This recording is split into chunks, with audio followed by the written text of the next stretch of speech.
நன்றி. இந்த நமக்கு நிகழ்ச்சியின் அடுத்த நிகழ்வாக நமக்கு சிறப்பாக இன்றைய நிகழ்வை சிறப்பிக்க இருக்கும் இயற்கை மருத்துவர் அகிலா மேடம் அவர்கள் இரத்த நாள அடைப்புகளுக்கு உண்டான நிரந்தர தீர்வுகள் பற்றி நமக்கு சிறப்பாக அளிக்க இருக்கிறாங்க. இன்றைய காலகட்டத்தில் அவர்கள் ஒவ்வொரு நிகழ்வும் நமக்கு சிறப்பான நிகழ்வு இன்றைய காலகட்டத்தில் அனைவருக்கும் ஏற்ற நிகழ்வாக கொடுத்து கொண்டிருக்கிறார்கள். சென்ற வாரமும் அதே போன்ற சிறப்பு நிகழ்வை கொடுத்த அகிலா மேடம் அவர்கள் இன்றும் நமக்கு இரத்த நாள அடைப்புகளுக்கு உண்டான நிரந்தர தீர்வுகளை அளிக்க காத்து கொண்டிருக்கும் இயற்கை மருத்துவர் அகிலா மேடம் அவர்களை அன்புடன் அழைக்கின்றோம்.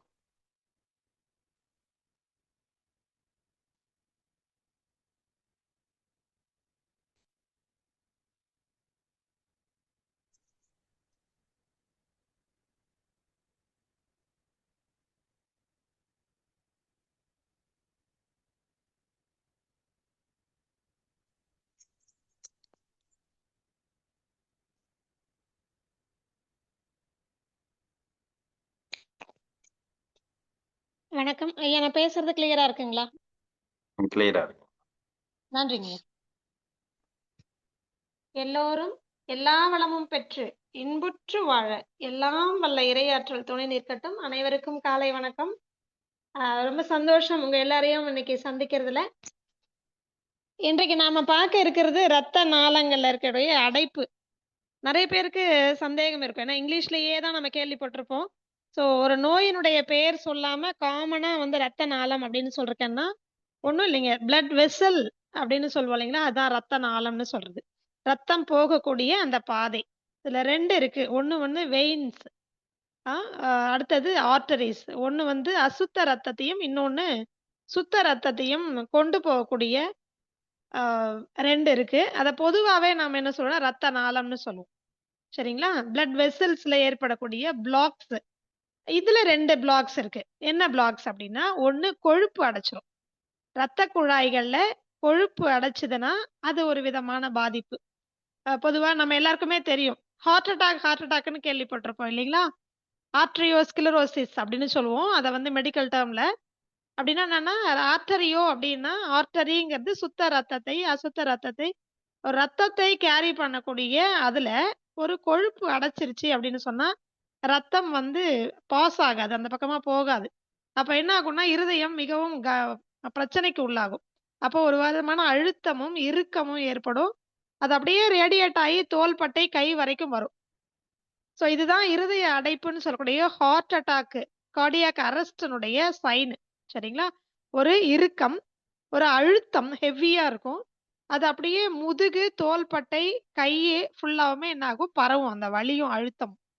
இதுதான் இருதய அடைப்பு. இது எதனால வருது நம்ம சொன்னோம். ஒரு காரணம், இரத்த குழாய்கள்ல கொழுப்பு, அது நல்ல கொழுப்பாக இருந்தாலும் சரி, கெட்ட கொழுப்பாக இருந்தாலும் சரி, அது டைஜஸ்ட் ஆகாம, செரிமானம் ஆகாமல், அது அப்படியே பார்ட்டிகுலா போய் கொஞ்சம் கொஞ்சமா தேங்கி, ஒரே நாள்ல போய் அப்படியே நம்ம சாப்பிடுறதுல இருந்து கொலஸ்ட்ரால் போய் ஒரே நாள்ல போய் ரத்த குழாயில அடைச்சிருமான்னா கிடையாது. கொஞ்சம் கொஞ்சமாக ரத்தத்துல கொழுப்பு அதிகமாக சேர சேர சேர என்ன ஆகும்னா, போற வழியிலலாம் ரத்த குழாய்கள்ல கொஞ்சம் கொஞ்சமா அந்த ரத்த குழாயினுடைய உள்பக்க சுவர்ல என்ன ஆகும்னா படிஞ்சிரும். இப்ப எக்ஸாம்பிள் டேப்லலாம் பார்த்தீங்கன்னா, உள்ளுக்குள்ள அந்த உப்பு படிஞ்சிரும் பார்த்தீங்களா? அந்த மாதிரி. சில பாத்திரங்கள்ல பார்த்தீங்கன்னா, அடியில உப்பு படிஞ்சிரும். நம்ம வீட்லயே சமைக்கிற பாத்திரங்கள்ல உப்பு தண்ணீல நீங்க அடுப்புல குக்கர் வச்சீங்க அப்படின்னா, உள்ளுக்குள்ள பார்த்தீங்கன்னா, ஒரு மாதிரி படிஞ்சு கருத்து போயிரும்ல. இப்படி கொஞ்சம் கொஞ்சமா படியும். ஆனா என்ன, உப்பா இருந்தா கொஞ்சம் நீங்க தேய்ச்சு கழுவுனீங்கன்னா போயிடும். அதே இது என்னது, கொழுப்பு. இந்த கொழுப்பு ஜவ்வு மாதிரி. இது என்ன பண்ணும், ரத்த குழாயில போற பக்கம் எல்லாம் ரத்த குழாயில என்ன ஆகும், படிஞ்சுகிட்டே வரும். ஒருவேளை நீங்க தேவையான அளவுக்கு நாக்கு என்ன சுவை கேக்குதோ அந்த சுவை உள்ள உணவை எடுக்கல அப்படின்னு சொன்னா, உங்களுடைய கல்லீரல் தான் அந்த இரத்த குழாய்களையோ அல்லது உடல் முழுக்கவும் இருக்கக்கூடிய தசைகள், தசை மண்டலங்கள், இவைகளுக்கு சக்தி கொடுக்கக்கூடியது இந்த கல்லீரல் தான். கல்லீரலுடைய ஃபங்க்ஷன் 2 ஏற்கனவே நம்ம சொல்லியிருக்கிறோம். கல்லீரல் ஒண்ணு உங்க உடலில் எந்த விதத்திலாவது, எந்த வழியிலாவது உங்க உடம்புல விஷம் வந்ததுன்னா, அந்த விஷத்தை முறிக்கக்கூடியது முதல்ல யாருன்னு சொன்னா, நம்மளுடைய கல்லீரல். சரிங்களா? 2வது, எதெல்லாம் அளவுக்கு அதிகமாக இருக்கோ, அது சர்க்கரையாகட்டும், அல்லது கொழுப்பாகட்டும், அல்லது புரதமாகட்டும், அல்லது உப்பு, நெறைய சால்ட் இருக்கு இல்லையா? இது நமக்கு பார்த்தீங்கன்னா, நெறைய பேருக்கு குதிகால்ல போய் நான் போன வகுப்புல கூட சொன்னேன்ல, குதிகால்ல போய் டெபாசிட் ஆயிடும் கால்சியம். யூரிக் ஆசிட் போய் டெபாசிட் ஆயிடும். அப்போ ஒரு வலி வரும். காலையில தூங்கி எழுந்தோனே கால் வைக்க முடியாது. ஸோ இது என்னது? உப்பு படிமானம். சால்ட் டெபாசிட் சரின்னு சொல்லுவோம். Mineral சால்ட்டோடைய deposit. ஸோ இது என்ன பண்ணும் அப்படின்னு சொன்னா, கல்லீரல் இது எல்லாத்தையும் கவனிச்சு, எதெல்லாம் ரத்தத்துல அதிகமா இருக்கோ, தசைகள்ல, தசை நார்கள்ல, மசில்ஸ் அண்ட் டெண்டான்ல அதிகமா போயி தேங்குதோ, இது எல்லாத்தையும் கிளியர் பண்ற வேலை யாரு? அப்படின்னு சொன்னா கல்லீரல். டீடாக்சிஃபிகேஷன். அதுக்கப்புறம் என்ன அப்படின்னு சொன்னா, கழிவுகளை வெளியேற்றக்கூடியது. ஸோ என்ன மாதிரியான கழிவுகள் இருந்தாலும், அது விஷமாகவே இருந்தாலும், எது அளவுக்கு அதிகமா இருந்தாலும், அத எலிமினேட் பண்ணி அந்த உறுப்பை பியூரிஃபை பண்றது யாரு அப்படின்னு சொன்னா, நம்மளுடைய கல்லீரல். குறிப்பாக நம்ம சிறுநீரகம்ங்கிறது எலும்பு எலும்பு குருத்தெலும்பு அவைகளை பார்த்துக்கும். அதே மாரி கல்லீரல், தசைகள், தசை மண்டலம் முழுக்கவே கேரி ஆன் பண்ணும். ஸோ எதெல்லாம் தசைகள்? நம்ம உடம்புல எல்லா உறுப்புகளுமே என்னது? மசில்ஸால ஆனது தான். புரியுதுங்களா? அப்போ ரத்த நாளம் அப்படிங்கிறது, ரத்த குழாய்ன்னு சொல்லக்கூடிய பிளட் வெசல்ஸ் எல்லாமே கல்லீரலுடைய கண்ட்ரோல்ல தான் இருக்கு. அப்போ அந்த கொழுப்பு அளவுக்கு அதிகமா ரத்தத்துல இருக்கிறத வெளியேற்ற வேண்டிய பொறுப்பு யாருக்கு? கல்லீரலுக்கு. ஒருவேளை எனக்கு ரத்தத்துல கொழுப்புடைய அளவு எப்பவுமே கூடுதலாவே இருக்கு. அது நல்ல கொழுப்போ அல்லது கெட்ட கொழுப்போ எப்பவுமே என்னது? நம்மளுடைய உடலுல எது அதிகமானாலும், குறைந்தாலும் அது என்னது? அளவுக்கு அதிகமானால் அமிர்தமும் நஞ்சு. அப்போ அது நம்ம நல்ல கொழுப்பே ஆனாலும் அதிகமா இருந்துச்சுன்னா, தயவு செஞ்சு செக் பண்ணும்பொழுது பாருங்க நல்ல கொழுப்பு நெறைய இருக்கு அப்படின்னு நெனச்சிராதீங்க. எதுவுமே அதிகமா இருந்தா அது விஷம் தான். அந்த விஷத்த நீக்கக்கூடியது யாரு? கல்லீரலுடைய வேலை. ஒரு வேளை அதிகமாவே இருக்குன்னா, நீங்க செய்ய வேண்டியது கொழுப்பை குறைப்பது கிடையாது. ரத்தத்துல கொலஸ்ட்ரால் அதிகமாயிடுச்சுன்னு சொல்லி, எனக்கு அடுத்தது ஹார்ட் அட்டாக் வரப்போது, இல்லன்னா மூளையில ஸ்ட்ரோக் வரப்போது, பிரைன் ஸ்ட்ரோக் வரப்போதுன்னு டாக்டர் சொல்லிட்டாரு. இல்லன்னா நான் YouTubeல பார்த்தேன். தயவு செய்து தவறாக புரிஞ்சுகிட்டு கொலஸ்ட்ராலுக்கு மெடிசின் எடுக்கக் கூடாது. என்ன பண்ணணும்? கல்லீரலை தான் நீங்க பலப்படுத்தணும்.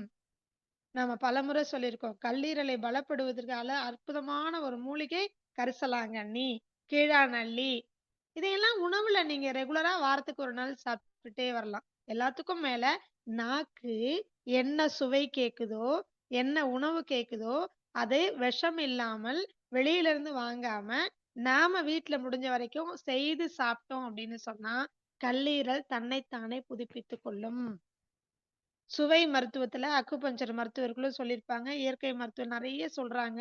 நம்ம எல்லாம் கேள்விப்பட்டிருக்கிறோம். சுவை மருத்துவத்தில் குறிப்பாக யாருக்கு புளிப்பு சுவை தேவைப்படுகிறதோ அவர்களுக்கு கல்லீரல் நான் கொஞ்சம் வீக்கா இருக்கேன்னு கொஞ்சம் அலாரம் குடுக்குதுன்னு அர்த்தம். அப்ப நாம என்ன பண்ணணும்? அந்த புளிப்பு சுவை எதுல இயற்கையா இருக்கு? அந்த பொருள்ல எது என் நாக்குக்கு பிடிச்சிருக்கு, என் மனசுக்கு பிடிச்சிருக்கு, அத சாப்பிடுங்க. ரசிச்சு ருசிச்சு சாப்பிடுங்க. அதுதான் மருந்து. கோபம் வரும். யாருக்கெல்லாம் கண்ட்ரோல் பண்ண முடியாம கோபம் வருது, எரிச்சல் வருது, கண்ணெல்லாம் எரியுது. புரிஞ்சுக்கோங்க. கல்லீரல் பலவீனமா இருக்கு. ரொம்ப டயர்டா இருக்கு. கண்ண திறக்க முடியல. தூங்கணும் போலவே இருக்கு. ஒரு மாரி அழுத்தமா இருக்கு. கண்ணுல இருந்து தண்ணி வருது. கல்லீரலின் வெளிப்பாடு கண்ணின் மூலமாக வெளிப்படும். அடுத்தது உங்களுடைய குணத்துல வெளிப்படும். கோபம், எரிச்சல் அதிகமா இருக்கும். ரொம்ப மூளை டயர்ட் ஆயிடும். கொஞ்ச நேரத்துக்குள்ளவே. கல்லீரல் கண்ணை காட்டிலும் அதிகமா மூளையில வெளிப்படுத்தும். ரொம்ப குழப்பம். டெசிஷனே எடுக்க முடியாது. எப்பவுமே ஒரு பிரைன் கொஞ்ச நேரத்துக்குள்ள படிச்சாலோ, வேலை பண்ணாலோ டயர்ட் ஆயிடும். இந்த அறிகுறிகள்லாம் இருந்ததுன்னா, தயவு செய்து உங்களுடைய உடல், நாக்கு என்ன சுவை கேக்குது, உடல் என்ன சொல்லுது அப்படின்னு கவனிங்க. ஊர்ல இருக்கிறவங்க சொல்றதெல்லாம் கவனிப்பீங்க. கொஞ்சம் நம்ம உடம்பு நம்மகிட்ட பேசுது. கவனிங்க. அத கவனிச்சாலே போதும். அது சொல்றத கேளுங்க. என்ன கேக்குதோ அத குடுங்க. ஓய்வு கேட்டா குடுங்க. புளிப்பு சுவை கேட்டா குடுங்க. இவ்வளவுதான். நெறைய பேருக்கு தேங்காய் கேக்கும். எலுமிச்சை பழம் கேக்கும். அப்பல்லாம் என்ன கல்லீரலுடைய உணவுகள் அவங்கெல்லாம். நெல்லிக்காய் சாப்பிடணும்னு தோணும். சாப்பிடுங்க. தவறு கிடையாது. புளி உடம்புக்கு கெடுதல் கிடையவே கிடையாது. புளி உடம்புக்கு கெடுதல்லாம் ஒண்ணும் கிடையாது. நான் அததான் சுத்தி பண்ற முறையும் சொல்லிக் கொடுத்தேன். கல்லீரல்னு வந்தாச்சு, பிளட் வெசல்னு வந்தாச்சுன்னா, இதையும் நீங்க தெரிஞ்சுக்கணும். ரத்த குழாயில் கொழுப்பு அடைக்காமல் கழிவுகள் சரியாக கழிவின் மூலமாக வெளியேறணும்னு சொன்னா, நம்ம முன்னோர்கள் பயன்படுத்துற ஒரு அற்புதமான முறை அப்படின்னு சொன்னா புளிதான்.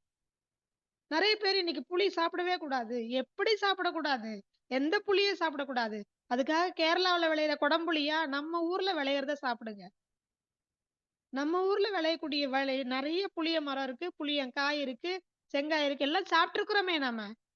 புளியம் விதை, புளியங்கொட்டை எவ்வளோ பெரிய மருந்து தெரியுமா அது உங்களுக்கு? ஆண்மை குறைவையே சரி பண்ணும்.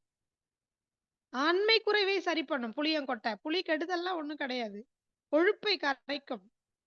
அப்பல்லாம் பாத்தீங்கன்னா, வேக வச்சு ஆளுக்கு ஒரு கைப்பிடி புட்டுக்குடையில போட்டு தருவாங்க சாப்பிட. பாட்டியெல்லாம் நாங்கலாம் இன்னைக்கும் குடுத்துட்டு இருக்கோம். புளியங்கொட்டைய வறுத்துட்டு, அத உடைச்சு, அத வாயில போட்டு அடைச்சுப்போம். அது பாட்டு நாங்க ஸ்கூலுக்கு நடந்து போறதுக்குள்ள கரைஞ்சு போயிரும். ஏன்னா, அப்பல்லாம் 1 கிலோமீட்டர், 1 1/2 கிலோமீட்டர் நடந்து போணும். அதெல்லாம் அற்புதமான ஒரு மருந்து. பல்லுக்கு நல்லது. துவர்ப்பு சுவை, பல் ஈறுகள்ல பிரச்சனை வராது. அதனால புளி கெடுதல் கிடையாது. புளியை நான் சொல்லியிருக்கேன் பழம் புளியாக, அதாவது பழமையான புளியாக, குறைந்தது 1 வருட காலம். பார்த்தீங்களா? கல்லீரலுக்கும் புளிக்கும் எவ்வளோ சம்மந்தம்ன்னு. கல்லீரல் தன்னைத்தானே புதுப்பித்து, புதுசா மாத்திக்கிறதுக்கு, புதுசா கல்லீரல் தன்னைத்தானே மாத்திக்கணும்னு சொன்னா, 1 வருடம் ஆகும். அதேதான். புளி வந்து நீங்க உணவை மருந்தாகவோ, உணவாகவோ நீங்க மாற்றணும்னா, அந்த புளிய என்ன பண்ணணும்? எவ்வளவு நீங்க புளிய எடுத்துக்கிறீங்களோ, அதுல 4ல் 1 பங்கு அளவுக்கு விளக்கெண்ணெய ஊற்றி, நல்லா இடிச்சு, உருட்டி, மண்பானையில போட்டு வேடு கட்டி, வாரத்துக்கு 1 நாள் வெயில்ல எடுத்து வச்சுட்டு, நீங்க வந்துட்டீங்க அப்படின்னு சொன்னா, கொஞ்சம் கல்லுப்பையும் போட்டு எடுத்து வச்சுட்டீங்கன்னா, வருஷம் ஆனாலும் கெட்டுப் போகாது புளி. விளக்கெண்ணெய் குளிர்ச்சி, புளி சூடு. இது 2யும் கலந்து வச்சுட்டீங்கன்னா, விளக்கெண்ணெயுடைய குளிர்ச்சி முழுக்க அந்த புளியினுடைய சூட்ட எடுத்துரும். அப்ப இது உணவாகவும், மருந்தாகவும் மாறும். இதுதான் பாட்டி வைத்தியம். முன்னோர்கள், ஞானிகள் நான் திரும்ப திரும்ப சொல்றது. அன்னைக்கெல்லாம் யாருக்கும் புளி சாப்பிட்டு எல்லாம் வந்து மலம் போகாம இல்ல, பைல்ஸ் எல்லாம் வரல. இன்னைக்கு நாம சாப்பிடுற முறை தப்பு. பயன்படுத்தக்கூடிய முறை தவறு. அது சாப்பிட்டதுனால தான் அன்னைக்கு யாருக்கும் பிரெயின் ஸ்ட்ரோக் வரல, ஹார்ட் அட்டாக் வரல, கொலஸ்ட்ரால்ன்னு யாருக்கும் வரல, வெரிகோஸ் வெயின் வரல. புரியுதுங்களா? உணவு மருத்துவத்தை கடைபிடிக்கணும். புளிய இப்படித்தான் சுத்தி பண்ணணும். இல்லையா, எனக்கு இன்னைக்கு அவசரம். நான் செய்து வச்சுட்டு 1 வருஷம் கழிச்சு பயன்படுத்துறேன். இப்ப நான் பண்ணணும். என்ன பண்ணணும்? அதுக்கும் முறை இருக்கு. அதுக்கும் நம்ம முன்னோர்கள் வழி சொல்லியிருக்கிறாங்க. தோசைக்கல்ல, வடச்சட்டியில புளிய நல்லா தட்டி, தோசை மாரி ஒரு அடை மாரி தட்டி தோசைக்கல்ல அல்லது வடச்சட்டியில போட்டு லைட்டா ஒரு சூடு பண்ணிட்டு எடுத்து வச்சுப்பாங்க. அதுல என்ன பண்ணுவாங்க? விளக்கெண்ணெய ஊத்தி தான் சூடு பண்ணுவாங்க. பார்த்திருக்கீங்களா? விளக்கெண்ணெய இப்ப தோசைக்கு நம்ம அப்படியே இப்ப ஜோதிகா காமிக்கிற மாரி நல்லெண்ணெய ஊத்துறது அப்படி இல்ல. விளக்கெண்ணெய ஊத்துங்க. விளக்கெண்ணெய் எவ்வளவுக்கு எவ்வளவு சேர்க்கிறீங்களோ அவ்வளவு நல்லது. இதனால கெடுதலே வராது. தாய்ப்பால் எப்படி நமக்கு கெடுதல் பண்ணாதோ, தேங்காய் பால் எப்படி நமக்கு கெடுதல் பண்ணாதோ, விளக்கெண்ணெயும் எவ்வளவு அதிகமா எடுத்தாலும் கெடுதல் பண்ணாது.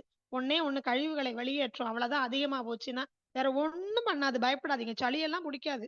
அதனால தான் பிறந்த குழந்தைக்கு தாய்ப்பாலையும், விளக்கெண்ணெயும் கலந்து முதல் உணவாக குடுக்குறோம். இத என்கிட்ட வந்து டெலிவரி பார்த்தவங்களுக்கு அத்தன தாய்மார்களுக்கும் தெரியும். இது இல்லாம அந்த குழந்தைய வளர்க்கவே முடியாது. அதுக்கு பேரு ஊரெண்ணெய்ன்னே பேரு. விளக்கெண்ணெய் எக்காலத்திலும் கெடுதல் பண்ணாது. எவ்வளவு உபயோகித்தாலும் கெடுதல் பண்ணாது.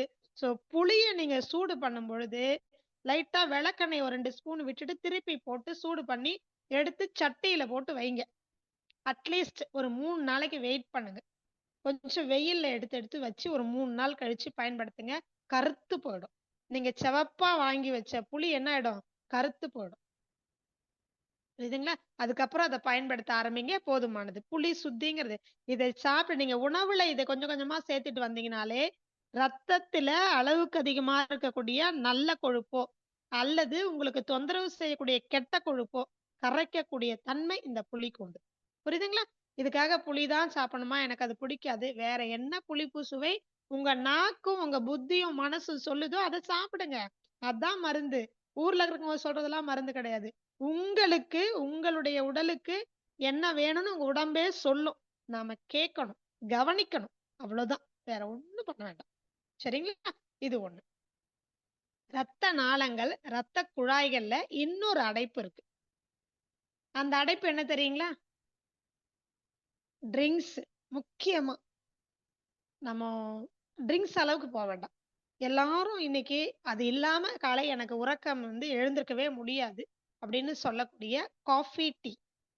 கெஃபின்னு சொல்றோம் பார்த்தீங்களா? அந்த காஃபி கொட்டையில கெஃபின் அப்படின்னு ஒண்ணு இருக்கு. அது மருந்தும் கூட. ஆனால் அது கொஞ்சம் கூடிருச்சுன்னா, அது விஷம். என்ன பண்ணும்? கொஞ்சம் கூடிருச்சுன்னா, நம்ம உடலுக்கு அது தேவையில்லை. அவசியம் இல்லாமல் நாம அத தொடர்ந்து தினமும் எடுத்துக்கும் பொழுது, நம்ம ரத்த குழாயில பயன்படாம வேஸ்ட்டா ஸ்டாக் ஆயிடும். நான் சொல்றது புரியுதுங்களா? ரத்தத்துல கலந்து யூஸே இல்லாம, தேவையே இல்லாம, அது கலந்து ஸ்டாக் ஆயிடும். ஜாஸ்தி ஸ்டோரேஜ் ஆயிடும். இது என்ன ஆகும்? சின்ன சின்ன ரத்த குழாய்கள்ல முதல்ல அப்படியே படிய ஆரம்பிக்கும். ஏன்னா, கொஞ்சமா போற ரத்தத்துல இது கொஞ்சம் கலக்கும்போது என்ன ஆகும்? உரசிட்டு போய் அப்படியே படிஞ்சிரும். ரத்த குழாயில படியும். அடுத்தது டீ. தேயிலைன்னு சொல்றோம் பார்த்தீங்கன்னா, அந்த இலையில அவ்வளவு சத்துக்கள் கிடையாது.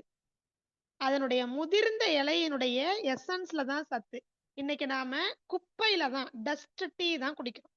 இந்த தேயிலையில அந்த டஸ்ட்ல இருக்கக்கூடிய கெமிக்கல் பார்ட்டிகிள்ஸ் அது வளரணும்னா நெறைய அவங்க கெமிக்கல்ஸ் யூஸ் பண்ணி தான் ஆகணும். ஸோ அந்த கெமிக்கல் பார்ட்டிகிள்ஸ் மட்டும் இல்லாம, அந்த தேயிலையே என்ன பண்ணும்னா, இதுவுமே தேவையில்லாம நாம எடுத்துக்கிறதுனால, அது அப்படியே ரத்தத்துல சேர்ந்து, கலந்து அதிகமாகி ரத்த குழாய்கள்ல படியும். யாரெல்லாம் அதிகமா டீ குடிச்சிருக்காங்களோ, அவங்களுக்கு கவனிங்க. கால்ல ரத்த நாள பிரச்சனை. அதாவது அதுக்கு பேரு வாஸ்குலர் டிசீஸ்ன்னு சொல்லுவாங்க.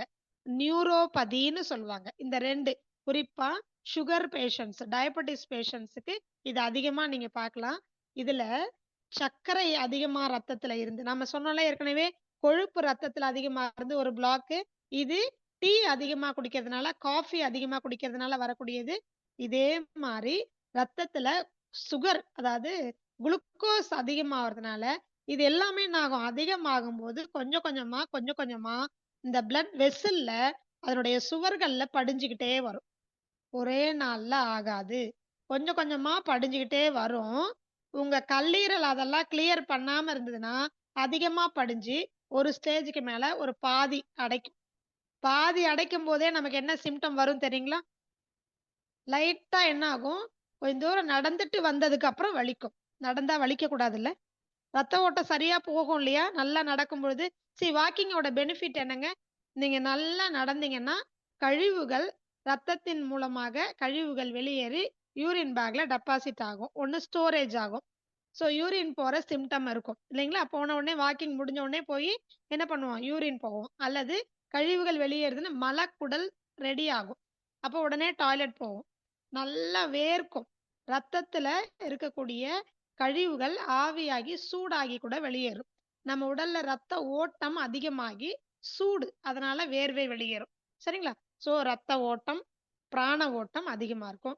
கழிவுகள் வெளியேறும். இதான சிம்ப்டம் இருக்கணும். எனக்கு வாக்கிங் போயிட்டு வந்த உடனே என் காலு உழையுது. வார்த்தைய கேட்டுக்கோங்க. வலி கிடையாது. எனக்கு கால் உழையுது. உள்ள கொடையுது. அப்படின்னா என்ன அர்த்தம்? உங்களுடைய ரத்த குழாய்கள்ல ஏதோ ஒண்ணு டெபாசிட் ஆயிட்டு வருது.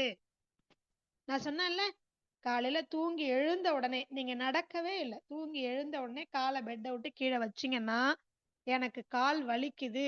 கை, கால் நீட்டு நெளிக்க முடியல. கொஞ்சம் தூரம் நடந்ததுக்கு அப்புறம் வலி இல்லாம குறைஞ்சு போகுது அப்படின்னு சொன்னா, அதுதான் ஸ்டார்ட்டிங். இப்ப எங்கேயோ ஒரு இடத்துல ஏதோ ஒண்ணு.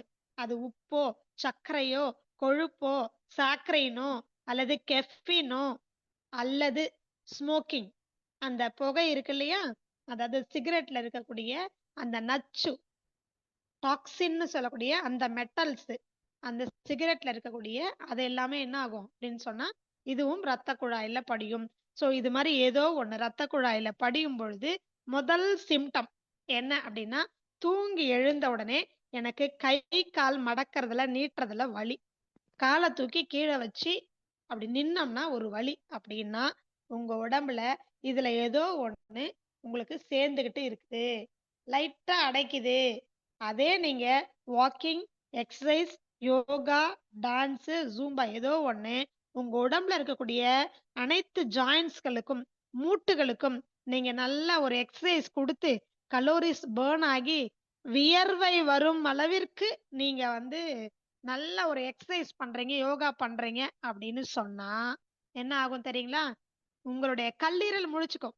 அவருக்கு எனர்ஜி கிடைச்ச மாதிரி. உடனே என்ன ஆகும்? அது தன்னுடைய வேலையை செய்ய ஆரம்பிக்கும். ரத்தத்துல எங்க எங்கெல்லாம் கழிவுகள் இருக்கோ, அத்தனையும் வெளியேற்றதுக்கு மும்மரமா வேலை செய்யும். புரியுதுங்களா? சோ காப்பாத்துறதுக்கு ஒரே வழி என்ன அப்படின்னு சொன்னா, நீங்க செய்ய வேண்டிய உடற்பயிற்சி மட்டும் தான். அதுல பெஸ்ட் அப்படின்னு சொன்னா யோகா தான். ஏன்னா, ஆணி வேர்ல இருந்து அழிச்சிரும். ரத்தத்துல சுத்தமே பண்ணிடும். படியறத மட்டும் சரி பண்ணாது. ரத்தத்தையே சுத்தம் பண்ணிடும். கல்லீரலையே காப்பாத்தி குடுத்துரும். புரியுதுங்களா? சோ அதுல ஏதாவது ஒண்ணு பண்ணுங்க. சோ நீங்க தவிர்க்க வேண்டியது அப்படின்னு சொன்னாக்க, அதிகமான கொழுப்பு, கெட்ட கொழுப்பு. அது நல்லதோ, கெட்டதோ இதை தவிர்க்கணும். எதுக்கு? பிளட் வெசல்ல பிளாக் ஆகாம இருக்கிறதுக்கு. சரிங்களா? அடுத்தது அளவுக்கு அதிகமான குளுக்கோஸ். நாம இன்னைக்கு சாப்பிடக்கூடிய அனைத்து உணவுமே அரிசியினால செய்தது. என்ன இப்படி சொல்றீங்க? நான் சொல்லிக்கிட்டு தான் இருக்கேன். ஒருவேளை இயற்கை உணவு சாப்பிடுங்க, ஒருவேளை பாரம்பரிய அரிசி சாப்பாடு சாப்பிடுங்க, ஒரு நேரம் சிறுதானிய உணவு சாப்பிடுங்க.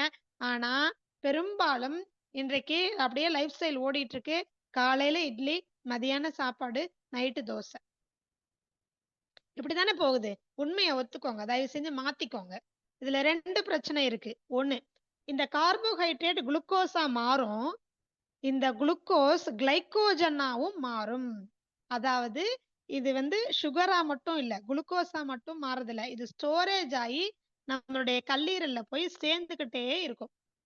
இது நல்லதா இருந்தா பரவால்ல. நாம சாப்பிடுறது எல்லாம் வெள்ளை வெளியேர்ன்னு பாலிஷ் பண்ணி சன்னமான அரிசி சாப்பிடுறோமா இல்லையா? விட்டமின் B12 இல்ல. விட்டமின் B12 இல்லாம போச்சுன்னா கல்லீரலோட நிலைமை என்ன ஆகும்? உங்க உடம்புல நீங்க விஷத்தையே சாப்பிட்டாலும் அது முறிக்காது. புரியுதுங்களா? வைட்டமின் B12 ரொம்ப ரொம்ப ரொம்ப முக்கியம். பாலிஷ் செய்யப்படாத அரிசி, தவிடு அரிசி, நம்முடைய பாரம்பரிய அரிசியாக இருந்தாலும் பாலிஷ் பண்ணாத அரிசியா சாப்பிடணும். அப்பதான் தேவையான குளுக்கோஸ் உடம்புக்கு பயன்பட்டு மீதி கிளைகோஜனா மாறி கல்லீரல்ல சேர்ந்துக்கும். இது சேர்றதுனால என்ன பெனிஃபிட் அப்படின்னு சொன்னா, அவசர காலத்தில் திடீர்னு ஒரு அடி பட்டுருச்சுங்க. பிளட் லாஸ் ஆகுது. உடனே உங்களுக்கு என்ன தேவை? குளுக்கோஸ் தேவை. எங்க இருந்து கிடைக்கும்? கிளைகோஜனா மாத்தி கல்லீரல் வச்சிருக்கு பாத்தீங்களா? ஸ்டோரேஜ். அததான் குளுக்கோஸா கன்வெர்ட் பண்ணி திரும்பவும் உங்களுக்கு குடுக்கும். அடிபட்டா மட்டும் இல்ல. சட்டுன்னு உங்களுக்கு ஒரு திடீர்னு ஒரு சாப்பிட முடியாத ஒரு சூழல், எங்கேயோ ஒரு இடத்துக்கு போறீங்க. பசி எடுத்துருச்சு. சாப்பிட முடியல. நமக்கு ஒண்ணும் ஆயிடுறது இல்லையே. கொஞ்சம் டயர்ட்னஸ் வருதா? இல்லையா? இல்லையா? ஒரு 3 மணி நேரம், 4 மணி நேரம் டிராவல்ங்கிறது ஒரு 8 மணி நேரமா ஆயிப்போச்சு. 4 மணி நேரம் கூடுதல் ஆயிப்போச்சு. பசிக்குது ஜாஸ்தி. நமக்கு ஒண்ணும் ஆயிடாது. அந்த நேரத்தில் நமக்கு உதவி செய்யக்கூடியது கல்லீரல். ஸ்டோரேஜ் பண்ணி வச்சிருக்கக்கூடிய கிளைகோஜனை நமக்கு குளுக்கோஸா மாத்தி குடுக்கும். அதனால தான் நாம எனர்ஜியாவே இருக்கிறோம். 4 மணி நேரத்துல ஒண்ணும் ஆயிடாது நமக்கு.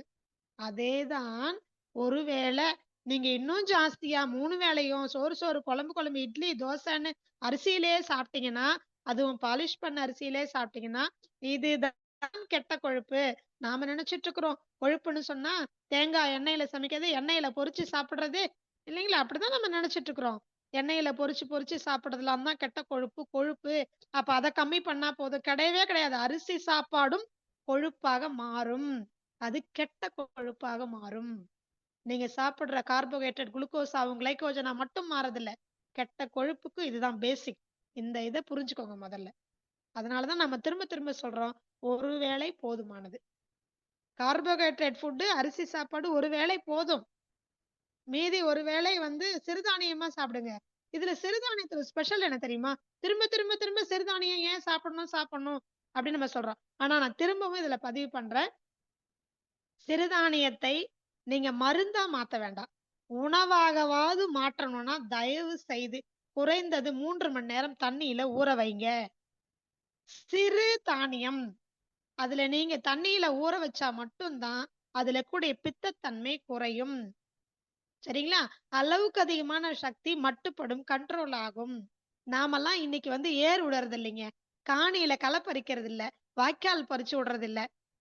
வியர்வை வர்ற அளவுக்கு வேலையே செய்யறதில்ல. நமக்கு எதுக்கு அப்படி ஒரு சிறுதானியம்? தண்ணீல ஊற வச்சு 3 மணி நேரம் ஊற வைக்கணும்.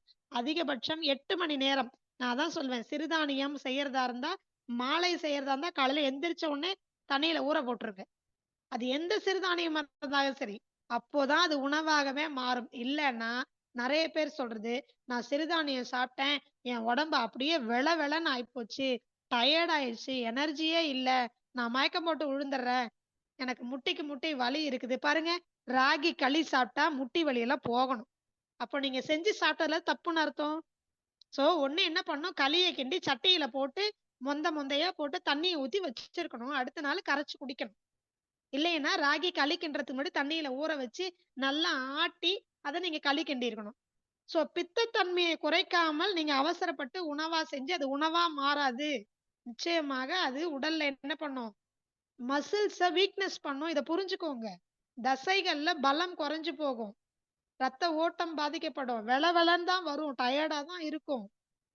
நீங்க சிகப்பு சோளமே சாப்பிட்டாலும் இரும்பு சத்து தான் இருக்காது. காரணம் என்ன? நீங்க செய்து சாப்பிடக்கூடிய முறை. புரியுதுங்களா? ஆனால் நான் ஏற்கனவே சொன்னேன் இல்லைங்களா? புளி நீங்க எந்த விதத்தில் அதை உணவாக மாற்றி சுத்தி பண்ணி நீங்க சாப்பிட்டா உங்க ரத்தத்துல இருக்கக்கூடிய கொழுப்பை கரைக்குமோ, அதுபோல வரகு, சாமை, திணை, குதிரவாளி, கம்பு, ராகி, சோளம், பனிவரகுன்னு சொல்லக்கூடிய இந்த சிறுதானியங்கள் இருக்கு பார்த்தீங்களா? அற்புதமான மருந்துங்க. இயற்கை கொடுத்த வரம். தமிழர்களா நாம பிறந்ததற்காக நாம உண்மையிலேயே பெருமை கொள்ளணும். காரணம் சிறுதானியம் நம்மளுடைய பாரம்பரிய உணவு. அதை இப்படிதான் சமைச்சு சாப்பிட்டாங்க. இதனால தான் அன்றைக்கு இருந்த நம்மளுடைய முன்னோர்களுக்கு நமக்கு கொலஸ்ட்ரால் இல்ல, பிபி இல்ல, ஹார்ட் அட்டாக் இல்ல, பிரெயின் ஸ்ட்ரோக் இல்ல, பேரலைட்டிக் இல்ல, டயபெட்டிஸ் இல்ல. இன்னைக்கு இதெல்லாம் இருக்கக்கூடாதுன்னு நீங்க நினைச்சீங்கன்னா, ஒரு வேளையாவது சிறுதானியம் சாப்பிடுங்க. என்ன பண்ணும்? கல்லீரலுடைய வேலையை செய்யும். கல்லீரல் என்ன செய்யும்? எந்த விதத்திலயாவது விஷம் வந்தாலும் அது வெளியேற்றும். ஆமா, சிறுதானியம் அந்த வேலையை செய்யும். எந்த விதத்தில் ரத்தத்துல எதெல்லாம் அதிகமா போனாலும் உப்பு, சர்க்கரை, கொழுப்பு எது அதிகமா போனாலும் அதை வெளியேற்றக்கூடிய வேலை யாரோடையது? கல்லீரலோடது, லிவரோடையது. இந்த வேலையை சிறுதானியம் பண்ணும். வரகரிசி சாப்பிட்டுட்டே வாங்க, கொலஸ்ட்ரால் உடம்புல எங்க இருக்கும்? நல்ல கொழுப்பு அதிகமா இருந்தாலும் வெளியில அனுப்பிச்சிடும், கெட்ட கொழுப்பு அதிகமா வெளியில இருந்தா. ஆனால் வரகரிசி, சாமை அரிசி எந்த சிறுதானியமா இருந்தாலும் மினிமம் 3 ஹவர்ஸ் வாட்டர்ல சோக் பண்ணியே ஆகணும். தண்ணீரில் ஊற வைத்து அதுக்கப்புறம் நீங்க சமைச்சு சாப்பிடுங்க. ஒருவேளை நான் ஊற வைக்கல, சாப்பிடாதீங்க. செய்யாதீங்க. எப்பவும் போல ஒரு வேளை தப்பு கிடையாது. இனிமேல் மைண்ட்ல ஞாபகம் வச்சுக்கோங்க. சிறுதானியம்னா குறைந்தது 3 மணி நேரம் தண்ணீல ஊற வச்சு சாப்பிடுங்க. அப்பதான் அது உணவாகவே மாறும். இல்லைன்னா உங்களுக்கு டயர்டா தான் ஆகும். அதோட சத்து கிடைக்காது. இன்னும் சொல்லணும்னா ரொம்ப டயர்டா ஆக்கி விட்டுரும். நான் சிறுதானியம் சாப்பிட்டேங்க. Cholesterol கம்மியாச்சு, sugar கம்மியாச்சு. நானும் கம்மியாயிட்டேன். ஆளு ஒல்லி ஆயிருவாங்க. உரிக்கிடும். சுகர விட மோசமா உரிக்கிடும். தவறா புரிஞ்சுக்காதீங்க. நம்ம முன்னோர்கள் அழகா தான் சொல்லிக் குடுத்தாங்க. சரியா தான் சொல்லிக் குடுத்தாங்க. நாம தான் தப்பா புரிஞ்சுக்கிட்டோம். சிறுதானியம் சாப்பிடுங்க, சிறுதானியம் எப்படி சாப்பிடணும்? இப்படிதான் சாப்பிடணும். புரியுதுங்களா? அதனால தயவு செஞ்சு சிறுதானியம் அற்புதமான ஒரு மருத்துவ உணவு. மருந்து உணவு. அத்தனை சத்துக்களும் இருக்கு. 3 வேளையும் அத சாப்பிட்டாலும் என்னவும் உங்களுக்கு கெடுதலே வராதுங்க. ஒண்ணுமே கெடுதல் பண்ணாது. அரிசி சாப்பாடுலாம் வந்து என்னைக்கோ ஒரு நாளைக்கு. அன்னைக்கெல்லாம் என்னைக்கோ ஒரு நாளைக்கு தான் சாப்பிட்டாங்க. அரிசி சோறெல்லாம் ரெகுலராலாம் கிடையாது. இந்த சிறுதானியம் தான் சாப்பிட்டாங்க. கஞ்சி தாராளமா குடிக்கலாம். இப்ப நீங்க கஞ்சியா ஆக்கி குடுக்கலாம். இப்ப நோம்பு கஞ்சி எல்லாம் குடிக்கிறாங்க. நாள் முழுக்க சாப்பிடாம இருந்துட்டு ஒருவேளை அந்த நோம்பு கஞ்சி குடிக்கிறாங்களே, நல்லா தானே இருக்காங்க. காலங்காலமா அப்படித்தானே இஸ்லாமிய சமுதாயத்தினர் எடுத்துட்டு இருக்கிறாங்க. கேட்டு பாருங்க அவங்க கிட்ட எப்படி செய்றாங்கன்னு. முதல் நாளே ஊற வச்சுருவாங்க. இல்ல காலையிலேயே ஊற வச்சுருவாங்க. அப்படி இல்லன்னா கஞ்சின்னு செய்யும்போது அது தண்ணி நெறைய கலந்துரும். இல்லையா? 1க்கு 5 மடங்கு தண்ணி கலந்து கஞ்சி வைப்பாங்க. பார்த்திருக்கீங்களா? அப்படிதான் செய்யணும். உப்புமா மாரி, பொங்கல் மாரி அப்படியே உடனே எடுத்து அரிசி களைஞ்சு கொட்டி தயவு செஞ்சு செய்யாதீங்க. அப்புறம் குறை சொல்லக்கூடாது. நான் சிறுதானியம் சாப்பிட்டேன். எனக்கு உடம்பெல்லாம் இளைச்சு போச்சு. எலும்பெல்லாம் உருக்கி போச்சு. எனக்கு அப்படியே பலமே இல்லாம போச்சு. குறை சொல்லாதீங்க. நீங்க செய்யற முறை உங்க பக்கம் கைய நோக்கி சொல்லுங்க. நான் என்ன தப்பு பண்ணேன்? நான் செஞ்ச முறை சரியா? அப்படின்னு. சோ, உங்களுடைய சிறுதானியம் அப்படிங்கிறது கல்லீரலுடைய வேலைய அற்புதமா டேக் ஓவர் பண்ணும். உங்க ரத்தம் நான் வந்து திரும்ப திரும்ப ட்ரீட்மெண்ட் சொல்லணும்னு நினைக்காதீங்க. எப்படி? எனக்கு வெரிகோஸ் வெயின் வந்துருச்சு. கால் பாதத்துல ரத்த குழாயில அடைச்சிருச்சு. அப்படின்னா, ட்ரீட்மெண்ட்ட விட ரொம்ப முக்கியம். தெரப்பிய விட ரொம்ப முக்கியம் உணவு தான். இந்த பார்ட் ஓவர். ஓகே. டைம் இருக்கா? ஓகே. அடுத்தது. இதுல நம்ம வந்து சில விஷயங்கள் நம்ம வந்து கொஞ்சம் தவிர்க்கிறோம். ஏன் அப்படின்னு சொன்னா, தப்பு தப்பா பண்ணிடுறீங்க ட்ரீட்மெண்ட் எல்லாம். அதனால ட்ரீட்மெண்ட்ட பொறுத்தவரைக்கும் நான் பேர மட்டும் சொல்லிர்றேன். ஒரு முறை நான் வந்து நேரடி கேம்ப் வரும்போது நான் செய்தே காமிக்கிறேன் இந்த முறை உங்களுக்கு. ஹாட் அண்ட் கோல்டு ஃபெர்மென்டேஷன் இருக்குது. எக்ஸாம்பிள் வந்து கால்ல வெரிகோஸ் வெயின் வந்துருது. ரத்த குழாயில அடைப்பு வந்துருது. சரிங்களா? அப்ப முதல்ல என்ன பண்ணணும்? அந்த ரத்த குழாய் அடைச்சிருக்கா? கடினமா இருக்கா? அத என்ன பண்ணணும்? சுடுதண்ணி வந்து நம்ம என்ன பண்ணணும்? ஒத்தடம் குடுத்தோம் அப்படின்னு சொன்னா, அது அப்படியே மெல்ட் ஆகுமா? கரையுமா? அதுக்கப்புறம் பச்ச தண்ணிய வச்சு குடுக்கும்பொழுது என்ன ஆகும்? ரத்தத்தோட கலந்து வெளியேற ஆரம்பிச்சுரும். இவ்வளோதான் கான்செப்ட். அதுக்கு பேரு தான் ஹாட் அண்ட் கோல்டு ஃபெர்மென்டேஷன். அதாவது ஆவி சுட சுட ஆவி ஒரு கொதிக்கிற தண்ணீல துண்ட போட்டுட்டு புழிஞ்சு எடுத்தோம்னா ஆவி வரும்ல, அந்த சுட சுட துண்ட எடுத்து என்ன பண்ணும்? எங்க ரத்த குழாய் அடைப்பு இருக்கு? நான் திரும்பவும் சொல்றேன். கால்ல இருக்கக்கூடிய வெரிகோஸ் வெயினுக்கு, கால் பாதத்துல இருக்கக்கூடிய ரத்த நாள அடைப்பு, பிளட் வெசல் ரத்த குழாய் அடைப்புக்கு தான் நான் ட்ரீட்மெண்ட் சொல்றேன். எனக்கு ஹார்ட்ல ரத்த குழாயில அடைப்பு இருக்கு அப்படின்னு சொல்லி, இங்கெல்லாம் வந்து என்ன பண்ணாதீங்க, சுடு தண்ணி மாத்திரைலாம் குடுக்காதீங்க. புரியுதுங்களா? முதுகுல குடுக்கலாம். சரிங்களா? முதுகுல குடுக்கலாம். கால் பாதத்துல குடுக்கலாம். ஹார்ட் அட்டாக் இருக்கிறவங்களுக்கு எங்க தெரியுமா குடுக்கணும்? காஃப் மசில்ல குடுக்கணும். அது என்ன காஃப் மசில்? இங்க ஒரு இருதயம் இருக்கா? அதே மாரி 2 ஹார்ட் நமக்கு இருக்கு. ஹீலர் பாஸ்கர் ஐயா வகுப்பு அட்டெண்ட் பண்ணவங்களுக்கு தெரியும். அக்யூபஞ்சர் நேச்சுரோபதி படிச்சவங்களுக்கு தெரியும். இன்னும் 2 ஹார்ட் எது? லோயர் பம்பிங் ஸ்டேஷன் எது? 2 முழங்காலுக்கும் கீழ பின் பகுதியில ஆடு தசைன்னு சொல்லுவோம் பார்த்தீங்களா? அங்க தான். யாருக்கெல்லாம் கல்லீரல் நான் வீக்கா இருக்கேன்னு சொல்லுதோ, கண்ணு மூலமா சொல்லும். அடுத்தது மூளை மூலமா சொல்லும். அடுத்தது 3வது ஒருத்தர் மூலமா சொல்லும். எப்படி சொல்லும் தெரியுங்களா? உங்களுடைய காஃப் மசில்ல அப்படியே பெசையணும் போல இருக்கும். அப்படியே வலிக்கும், கொடையும். அந்த இடம் தான் வலிக்குது. கேள்விப்பட்டிருக்கீங்களா? கொலஸ்ட்ரால் பேஷண்ட் சொல்லுவாங்க. ஹார்ட் அட்டாக் வர்றதுக்கு முன்னாடி பேஷண்ட் சொல்ற சிம்ப்டம் தெரிஞ்சுக்கோங்க. நடந்து போயிட்டு வந்ததுக்கப்புறம் அந்த இடம் அப்படியே கின்னுன்னு வலிக்கும். சோ அப்படின்னா என்ன அர்த்தம்? கல்லீரல் வீக்கா இருக்கு. எங்கேயோ பிளாக்கேஜ் ஆகப்போகுது. ஏதோ அதிகமா இருக்கு ரத்தத்துலன்னு அர்த்தம். கல்லீரல் வீக்கா இருக்குன்னு சொல்லுதுன்னு அர்த்தம். அப்ப இந்த காஃப் மசில்ல என்ன பண்ணணும் நம்ம? சுடுதண்ணி, ஒத்தடம், கெண்டைக்கால் அதுதான். கெண்டைக்கால் தான் அந்த பகுதி தான். சோ அந்த இடத்துலலாம் வலி இருக்குதுன்னு சொன்னா, சுடுதண்ணீல துண்ட போட்டு நனைச்சு புழிஞ்சிட்டு ஒத்தடம் குடுத்துக்கிட்டே வாங்க. அங்க என்ன பண்ணோம்னா, அங்க இருக்கக்கூடிய ரத்த குழாய்கள்ல கழிவுகள் இருந்ததுன்னா, அதுல வந்து அதிகமா எது இருந்தாலும் அத எல்லாத்தையும் கிளியர் பண்ணும். வெறும் சுடு தண்ணி ஒத்தடம் குடுத்தா போதும். பச்சை தண்ணி குடுக்கணும்னு அவசியம் இல்ல. புரியுதுங்களா? சுடு தண்ணி ஒத்தடம். முதுகுல சுடு தண்ணி ஒத்தடம் குடுக்கலாம். ஹார்ட் அட்டாக் இருக்கிறவங்களுக்கு முதுகுல, தோள்பட்டையில இங்கெல்லாம் நீங்க என்ன பண்ணலாம்? சுடு தண்ணி ஒத்தடம் குடுக்கலாம். இப்படி குடுத்துட்டு வர்றதுனால கரையுமான்னா, கொஞ்சம் இறுகி போயிருக்கிறது லூஸ் ஆகும். இது கூட நீங்க நான் சொன்ன மாரியான உணவு முறைகள், கல்லீரலை பலப்படுத்தக்கூடிய உணவு முறைகள்லாம் எடுத்தீங்கன்னா, சரியா போகும். சரி. எனக்கு இப்போ ரத்த குழாயில அடைப்பு இருக்கு. நான் என்ன உணவு எடுக்கணும்? ரொம்ப சிம்பிள். ஒரே ஒரு அற்புதமான மருந்து தான். என்னது? ஏன்னா ரெடிமேடா உங்களுக்கு சொன்னா தானே தெரியும். என்னது அது? ரத்த சுத்தி பானம். ரத்த குழாய்கள்ல அடைப்பு வந்ததுன்னா, ரத்த சுத்தி பானம். சரி. இந்த ரத்த சுத்தி பானம் எங்க கிடைக்கும்? நெறைய அம்மி தற்சார்பு சந்தையில கிடைக்குது. இன்னைக்கு பிளட் பியூரிஃபையர்ன்னு சொல்லி நெறைய இடங்கள்ல என்ன பண்றாங்க, நெறைய உங்களுக்கு நாட்டு மருந்து கடைகள்ல கிடைக்குது. சரி. இதுக்கு நீங்க வந்து என்னலாம் இருக்கு அதுல? அது தெரிஞ்சதுன்னா உங்களுக்கு ஈஸியா இருக்கும் தானே! 1 சின்ன வெங்காயம் இருக்கு. பூண்டு இருக்கு. எலுமிச்சை இருக்கு. தேன் இருக்கு. இஞ்சி. முக்கியமான 5. எதுங்க? முக்கியமா 5. சின்ன வெங்காயம், பூண்டு, எலுமிச்சை, இஞ்சி, தேன். இது கூட பிரிசர்வேட்டிவா ஆப்பிள் சிடர் வினிகர். இந்த 6ம் சேர்ந்தது தான் என்னது அப்படின்னு சொன்னா, ரத்த சுத்தி பானம். இது எல்லாமே ஆர்கானிக்கா செய்தால் அது மருந்தாக மாறும். சின்ன வெங்காயம், இஞ்சி, பூண்டெல்லாம் பெரும்பாலும் நல்ல சரியான பதத்துல எடுத்து இடிச்சு அத வந்து செய்றாங்க. இந்த தயாரிப்பு முறைகள்லாம் ஹீலர் பாஸ்கர் ஐயா அவர்கள் வந்து உங்களுக்கு அந்த யூடியூப் சேனல்லயே ரத்த சுத்திபானம் செய்யற முறை அதெல்லாம் குடுத்துருக்காங்கன்னு நெனைக்கிறேன். ஏன்னா, நாங்க கத்துக்கிட்டது அந்த மாரி வகுப்புல தான். ஆனா யூடியூப்ல வருதான்னு தெரியல. பாஸ்கர் ஐயாவோட கிளாஸ்ல ரத்த சுத்திபானம் செய்முறை வந்து சொல்லிக் குடுத்தாங்க. அப்போ நாங்க போய் பண்ணோம். பட் அதுக்கு நெறைய ப்ராசஸ் இருக்கு.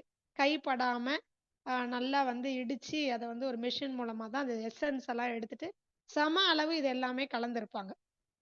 சரிங்களா? சோ இது எதுக்காக நான் சொல்றேன்னா, நீங்க தயாரிச்சு சாப்பிடணுங்கிறதுக்காக நான் சொல்லல. நம்மளுடைய பாட்டி வைத்தியத்திலே பாட்டியினுடைய நம்ம முற்கால உணவு முறையே இதானே. இஞ்சி, சின்ன வெங்காயம், பூண்டு இதெல்லாம் உணவுல தொடர்ந்து நம்ம பயன்படுத்திட்டு வந்தோம்னா, இந்த ரத்த சுத்திபானம்ங்கிறது தேவையில்ல. சோ சாம்பாருக்கு சின்ன வெங்காயம் பயன்படுத்துங்க. ரொம்ப எண்ணெயில போட்டு வதக்காதீங்க. சின்ன வெங்காயத்த சாம்பார்ல போட்டு சாப்பிடுங்க. சின்ன வெங்காயம் சட்னி பண்ணி சாப்பிடுங்க. பூண்டு துவையலு, பூண்டு சாப்பிடுங்க. இந்த கேஸ்டர் அ என்ன சொல்றது? சாரி கார்லிக் பில்ஸ்ன்னு கேள்விப்பட்டிருக்கீங்களா? பூண்டு எண்ணெயிலேயே மாத்திரைலாம் சாப்ட்டுருக்காங்க. எதுக்கு? ரத்த குழாயில அடைப்பு வந்துருச்சு, ஹார்ட் அட்டாக் வந்துருச்சுன்னா, இந்த மாத்திரைய தான் இன்னைக்கும் அலோபதி ஹாஸ்பிட்டல்ல என்ன பண்றாங்க? பிரிஸ்கிரைப் பண்றாங்க. புரியுதுங்களா? ஃபுட் சப்ளிமெண்டா. சோ இதெல்லாம் இப்படி தனியாலாம் வேண்டாம். 2 நான் வந்து 2 சின்ன வெங்காயத்த டெய்லி சாப்பிடுறேன். 2 பூண்ட சாப்பிடுறேன். ஒரு பின்னதா இஞ்சி சாறு குடிக்கிறேன். எந்த விதத்திலயாவது. நான் சொல்லிட்டேன் இல்லைங்களா? இஞ்சி, பூண்டு, சின்ன வெங்காயம், எலுமிச்சை, தேன். எலுமிச்சை நம்ம ஏற்கனவே சொல்லியிருக்கிறோம். தோலோட ஜூஸ் அடிச்சு குடிக்கணும். தேன் எப்ப தோணுதோ அப்படி சாப்பிட்டுக்கலாம். சரிங்களா? அ இஞ்சி வந்து சாறு எடுத்து கொஞ்ச நேரம் வெயிட் பண்ணி ஒரு 5 நிமிஷம் வெயிட் பண்ணி, அதுக்கப்புறம் அந்த சுண்ணாம்பு போனதுக்கு அப்புறமா மேல இருக்க தண்ணிய மட்டும் தேன் கலந்து குடிக்கலாம். சரிங்களா? பூண்ட அப்படியே நீங்க மென்னும் சாப்பிடலாம். அல்லது சமையல்ல பயன்படுத்தியும் சாப்பிடலாம். எதையுமே எண்ணெயில வதக்காதீங்க. சரிங்களா? சின்ன வெங்காயத்த 2 வெங்காயத்த வாரத்துக்கு ஒரு 2 நாளைக்கு மென்னு சாப்பிடலாம். பூண்ட மென்னு சாப்பிடலாம். சோ இத தொடர்ந்து நீங்க எடுத்துக்கிட்டு வந்தீங்க அப்படின்னா, கொஞ்சம் கொஞ்சமாக ரத்தத்துல ரத்த குழாய்கள்ல பிளட் வெசல்ல இருக்கக்கூடிய எந்தவித அடைப்பாக இருந்தாலும் சரியா போகும். புரியுதுங்களா? சரி. அதுக்காக சிகரெட் பிடிக்கிறாரு. அவரு வந்து நிக்கோட்டின் படிமானம் அதிகமாயிடுச்சு ரத்த குழாய்ல. சரியா போகுமான்னா, நிச்சயமா சரியா போகாது. ஏன்? அது உணவு கிடையாது இல்லையா? கெஃபீன் கூட அடைச்சிருந்ததுன்னா கிளியர் ஆகுதுங்க. டீ, தேயிலையில இருக்கக்கூடிய அந்த விஷத்தன்மை, அந்த கெஃபீனு இது கூட ரத்த குழாய்கள்ல அடைச்சிருந்தத நாங்கலாம் ரெகுலராவே நாங்க வந்து மேட்ச் பண்ணி, டெஸ்ட் பண்ணி ரிசர்ச் பண்ணியிருக்கோம். அதெல்லாம் ரத்த குழாயிலருந்து அடைப்பு சரியா போகுது. ஆனால் நிக்கோட்டின் போறதில்ல. காரணம் என்னன்னா, இது போய் படியறது மட்டும் இல்ல. ரத்த குழாய அரிச்சிரும். ஓட்டையே பண்ணிடும். இதுதான் கேன்சர். புரியுதுங்களா? ரத்த குழாய் என்ன பண்ணும்? அழிச்சிரும். நெறைய பேர் சிகரெட் பிடிக்கிறவங்களுக்கு பிரைன் ஸ்ட்ரோக் வருது. காரணம் என்ன தெரியுமா? ரத்த குழாய அரிச்சு வெடிச்சிரும். அங்கேயே ரத்தம் உறைஞ்சிரும். அப்படியே வெடிச்சு ரத்தம் லீக் ஆயி அங்க உறைஞ்சிரும். அதுக்கப்புறம் தான் அவங்களுக்கு என்ன ஆகும்? அவங்க ஒரு பக்கமா என்ன பண்ணுவாங்க? கை, கால் இழுத்து படுத்துருவாங்க. பார்த்திருக்கீங்களா? சோ நிக்கோட்டினை ரிலீவ் பண்ணவே முடியாது. ஒரே வழி சிகரெட் பிடிக்கிறத நிறுத்துறது மட்டும் தான். மருந்தே கிடையாது. சரிங்களா? நெறைய மூலிகை மருந்துகள் நம்ம சித்தர்கள் நம்மளுடைய பாட்டி, தாத்தா மார்லாம் கண்டுபிடிச்சாங்க. அந்த மூலிகைகளுடைய காம்பினேஷன் அது எல்லாத்தையும் நெறைய இடங்கள்ல என்ன பண்ணிட்டாங்க? வேணும்னே அழிச்சுட்டாங்க. இன்றைக்கும் இருக்கு. சித்த மருத்துவர்கள் நல்ல சித்த மருத்துவர்கள், அனுபவம் வாய்ந்த சித்த மருத்துவர்கள் இருந்தா, வெளிப்படையாக சொல்லிக் குடுக்குற ஆட்கள் இருந்தாங்கன்னா கேட்டு பாருங்க. அந்த நிக்கோட்டின் புகையை, அந்த நிக்கோட்டினுடைய படிமானத்தை, டெபாசிட்ட கிளியர் பண்றதுக்கு நம்ம மூலிகை மருத்துவத்துல, பாட்டி மருத்துவத்துல மருத்துவம் இருக்கு. நாங்களும் அந்த ஆராய்ச்சியில தான் இருக்கோம். ஏன்னு சொன்னா, இன்னைக்கு அதனால வரக்கூடிய பிரச்சனை நெறைய இருக்கு. அது நுரையீரல் பிரச்சனை மட்டும் இல்ல. ரத்த குழாய் வெடிக்குது. ரத்த குழாய் அரிச்சு, அரிச்சு அங்கங்க ரத்த குழாய் வந்து வெடிக்க ஆரம்பிக்குது. இதனால பல பிரச்சனைகள் வருது. அதனால அதுக்கான ரிசர்ச் எல்லாமே போயிட்டு இருக்குது. இன்னைக்கு வரைக்கும் என்ன மூலிகைன்னு ப்ராப்பரா எங்களுக்கு இன்னும் தெரியல. நெறைய பேர் ஒரு 10 மூலிகைலாம் சொன்னாங்க. நாங்க ட்ரை பண்ணோம். அதெல்லாம் ஒண்ணும் சரியா போகல. சரிங்களா? ஆனா உணவுல நம்ம பெரும்பாலும் நாம இந்த மாதிரியான நம்முடைய பாரம்பரிய உணவுகளை ரெகுலரா நம்ம ஃபுட்ல எடுத்துட்டாலே இதெல்லாம் வரவே வராது. சரிங்களா? ரொம்ப முக்கியமானது இந்த வகுப்புல நான் பதிவு பண்ணணும். ஒருவேளை தெரிந்தோ தெரியாமலோ நீங்களோ அல்லது உங்க வீட்ல இருக்கிறவங்களோ ஸ்மோக்கிங் ஹேபிட் இருந்தா நான் இத பொதுவா ஒரு அவேர்னஸ்க்காக தான் நான் சொல்றேன். நான் எப்பவுமே சொல்றது உண்டு. தயவு செய்து நிறுத்திக்கோங்க. அல்லது உங்க வீட்டுக்கு பக்கத்துல இருக்கிறாங்க, உங்க ஃப்ரெண்ட்ஸ் இருக்காங்க, உங்க ரிலேட்டிவ் இருக்காங்க அப்படின்னு சொன்னா, தயவு செய்து ஃப்ரெண்ட்ஷிப்பயே கட் பண்ணுங்க. அந்த ரிலேஷன்ஷிப்பயே கட் பண்ணுங்க.